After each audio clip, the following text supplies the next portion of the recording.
a questão local, para depois expandir para a questão nacional. Primeiro, o fenômeno carioca, um pouco fluminense, que se estende à Baixada, a São Gonçalo, do outro lado da Bahia, mas especialmente ao fenômeno carioca. Não causou estranheza ao senhor, por exemplo, o funcionamento de serviços municipais em plenos naqueles momentos de combate que deveriam ter sido preservados, por exemplo, escolas, serviço público em geral. Segundo alguns, as pessoas na hora foram surpreendidas por aquilo. Por outro lado, também não causou surpresa. Eu vou citar vários fatos, mas só mais um, para depois entendermos um pouco a operação militar, para depois discutir a questão mais estrutural da segurança pública. O número de fuzis apreendidos, que eu imaginei, pelo que se falava, que seria um número muito maior, e parece que o número de fuzis apreendidos é inferior ao número de mortes nessa tragédia que lá ocorreu. Eu poderia dar outros exemplos que passariam essa questão se a tropa foi treinada ou não, a questão da autópsia, que vai revelar melhor, certamente, como é que essas mortes ocorreram, e até o nome daqueles que lá faleceram, que hoje estão surgindo a história de cada um, mas nós não sabemos do conjunto, eu vou chamar de vítimas do enfrentamento, com todas as aspas possíveis, que nós não estamos aqui para glorificar o crime organizado, nada disso, mas para fazer uma discussão que não é política panfletária, como faz o governador do Rio de Janeiro, que só falta ser candidato ao Prêmio Nobel da Paz, né? Nós estamos vendo cada Prêmio Nobel ultimamente, então nós estamos discutindo seriamente. Então, e porque também legalmente existe, se há resistência por parte daquele frente à polícia, a polícia tem que reagir, mas precisa ver de que forma também isso ocorreu. Nós não sabemos ainda o conjunto dos fatos. Eu pergunto ao senhor, como primeira questão, houve na leitura que o senhor tem, com as informações que o senhor tem agora, um planejamento no sentido científico de ocupação de uma região e cumprir mandatos judiciais, destaca-se, da forma como deveria ser feita, dentro da tradição de outras operações que já foram feitas por outras polícias estaduais, como, por exemplo, em certos momentos da história de São Paulo? São duas questões aí. Uma questão é o planejamento, outra é a execução do que estava no plano. Perfeito. O bom plano, qualquer área de negócio ou numa área policial, ele já prevê, de certa forma, o sucesso da operação. O bom plano é aquele que é facilmente implantado, ou implantado com relativo sucesso. O que nós percebemos, de maneira geral, pela declaração, a gente não tem cópia do plano, mas pela declaração das autoridades, que esse plano foi bem concebido. Ele foi antecedido de um longo período de avaliação, levantamento de informações, chamada inteligência da polícia. Tanto assim que conseguiram evidência suficiente para que o juiz emitisse mais de em torno de 150 mandados de busca e apreensão, dando os endereços onde possivelmente estariam criminosos, materiais, drogas, armas, etc. E também instruíram cerca de 69 mandados de prisão de criminosos aí então procurados. A partir daí foi feito um plano durante 2 meses, é o que consta, e depois a execução desse plano. Mas a gente prevê algumas coisas que falharam aí.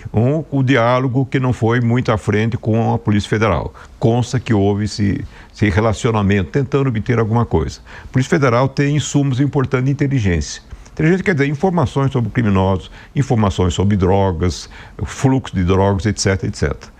Mas falhou uma primeira etapa, né, você mencionou aí, a questão de prever as consequências da operação em si.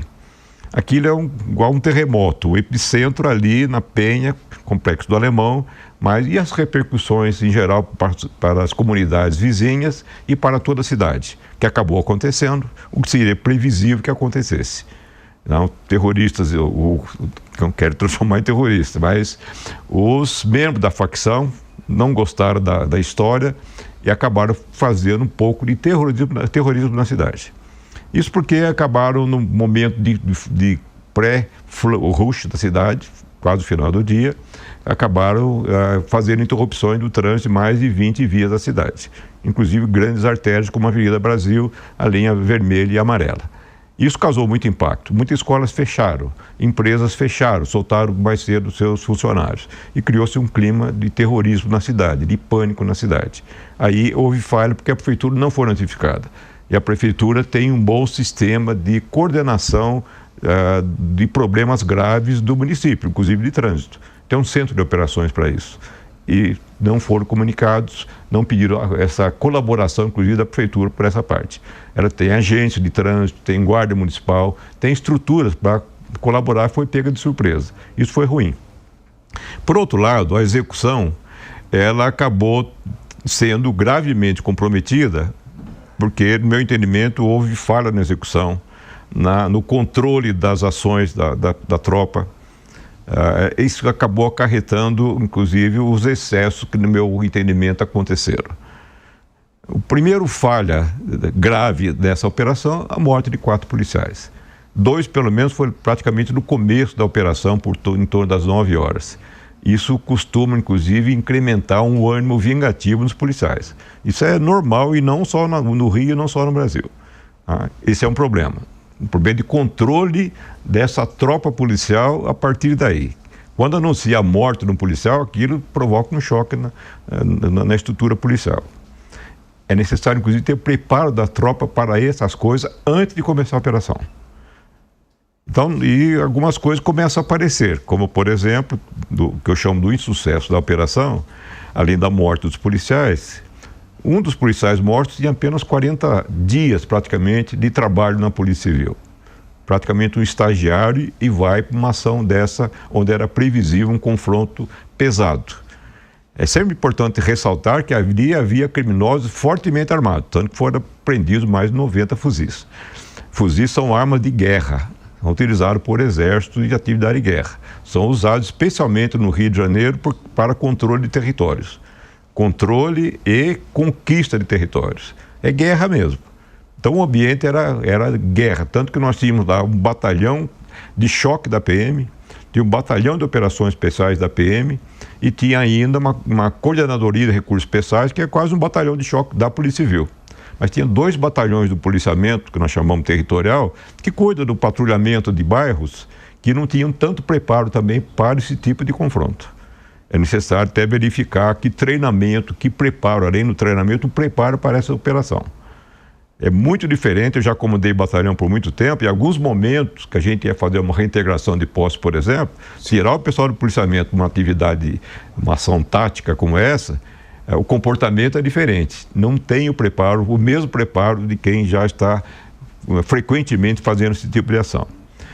E aí nós tivemos algumas coisas que tem muitas perguntas a serem respondidas que mostram deficiências operacionais graves. Como é que deixaram 60 corpos numa mata? Isso eu não entendi. Não dá para entender, porque se houve morte, cada morte precisa de uma preservação. Mas o local é muito difícil acesso, de fazer preservação. Alguma estrutura de contenção precisaria ser feita para preservar o local. Preservar quer dizer manter o local como está, com os corpos ali no chão, para que viesse depois a perícia dar uma olhada nas condições que essas pessoas morreram. Porque isso manda a lei. Não é que o policial pode optar ou não por isso. É mandatório, como se diz. É preciso preservar o local para fazer a perícia. A Polícia do Rio está acostumada a não fazer isso. É muito frequente acontecer. Acaba arrastando o cadáver, tirando o local, às vezes sob a desculpa de que esse cadáver, na verdade, a pessoa está gravemente ferida e morre a caminho do hospital, quando já morreu, na verdade. Que é fraude processual também. Então, há muitas coisas erradas, mas o que mais me chama a atenção é uma operação policial com 121 mortos. É uma calamidade, a gente retroage um pouco no tempo, e vamos verificar, se não me engano, em 1993, nós tivemos o famoso episódio da Candelária.